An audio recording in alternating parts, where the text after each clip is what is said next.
Hey everyone, this is Matt from endsickness.org. Today I'm going to talk about the top mistakes made by people who have histamine intolerance. First, let me say I'm not a medical doctor. This is not medical advice. This is based on my personal experience.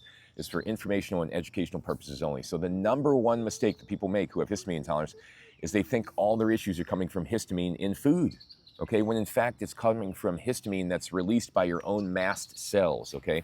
So there are a lot of things that aggravate the mast cells. And when you aggravate the mast cells, they will secrete histamine into your body, and that will raise your histamine levels. It's not simply about the histamine that's in the food. That is a very, very minimal source of the histamine.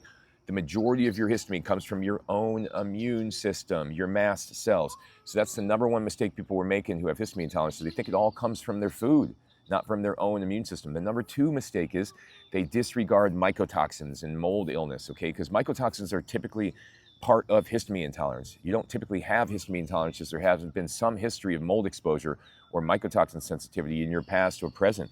The number three mistake that people make who have histamine intolerance is they take too many supplements, okay? Too many supplements and too many synthetic supplements.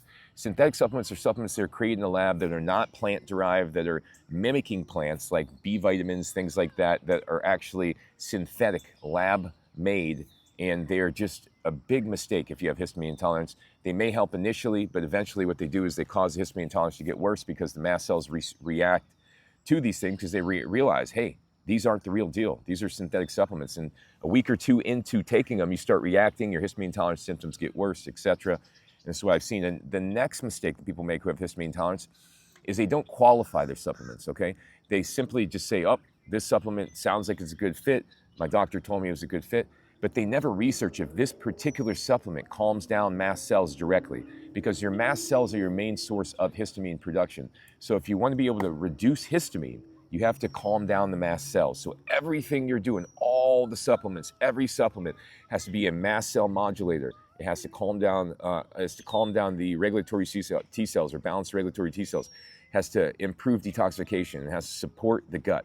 If it doesn't check at least three of those four boxes, then you got problems. You got problems and you don't want to use it. The next mistake that people make who have histamine intolerance is they're eating way too much meat, too many animal products. They think, hey, the problem is all the histamine that's in the plants. That's the reason why I'm flaring up. It's the histamine. It's not all the meat and the animal products I'm eating. And the reality is the histamine is higher in the animal products than anything because you have animal flesh that's been cut and then it just sits out in a refrigerator and collects histamine for days, if not weeks, before consuming it. So the number one mistake I would say out of all these, really, would be the diet. People are actually going on this low histamine diet, but eating meat 2-3 times a day and wondering why they still have low histamine symptoms. This is the most common mistake of all. The next thing I would say is you got to realize histamine intolerance is based upon the choices that you make, okay? It is not some condition you're going to live with for the rest of your life. It is caused by something we're inhaling, something we're consuming, something we're perceiving or thinking. This is the commonality with all chronic illnesses. If you want to be able to beat histamine intolerance, you have to be able to change your diet towards foods that are more plant-driven, more plant-based, because these foods calm down the immune system. It doesn't matter if some of them have histamine, salicylates, oxalates, etc. The reality is these foods have fiber in them, and fiber feeds the good bacteria in your gut, which creates short-chain fatty acids, and these short-chain fatty acids calm down the immune system.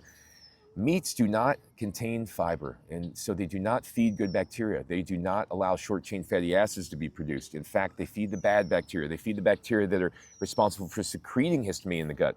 The last thing I want to say, the most common misunderstanding, another common misunderstanding, is that people think that histamine intolerance is all because of just increase of histamine in the body and you become intolerant to the histamine. But the reality is it's actually because of a lack of the right bacteria in your gut that break down histamine, and you're not feeding those bacteria with enough plants, enough fiber, enough carbohydrates, and that's why we're in this situation. We've been consuming way too much meat, too many animal products, not feeding the good bacteria enough, and now we don't have enough of them to break down the histamine in our gut, and we got plenty of the bacteria that create the histamine, and this is what we run into with people who have histamine intolerance. So thanks for watching. If you have any questions about histamine intolerance, feel free to reach out to me. I got plenty more suggestions.